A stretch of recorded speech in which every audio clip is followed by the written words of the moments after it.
With a surge of COVID-19 cases across the nation, we're seeing new restrictions on houses of worship. In some parts of the country, Catholic Church officials are speaking out, and they say that they can worship while still following the safety guidelines. Correspondent Mark Irons gives us an update. As coronavirus numbers increase, public officials are rolling out new guidelines regarding houses of worship.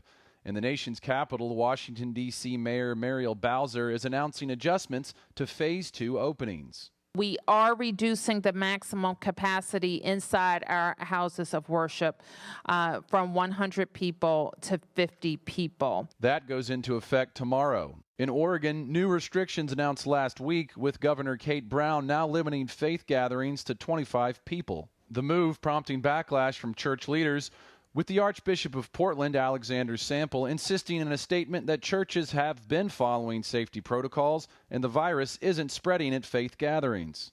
Why are we limited to 25 people in a church that can seat 1,000 while certain businesses are allowed to operate on a percentage of capacity? I would like to know the governor's rationale for tighter restrictions on churches. It is not data-driven. It does not make sense. This as Governor Beshear orders new COVID restrictions in Kentucky. COVID-19 is stripping us of people we love in our Kentucky communities. He's recommending a halt to in-person worship.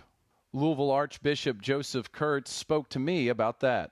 He made it a recommendation. We still take it very seriously, but in dialogue, we've communicated that we will continue to provide safely public worship, in our case, the Holy Eucharist.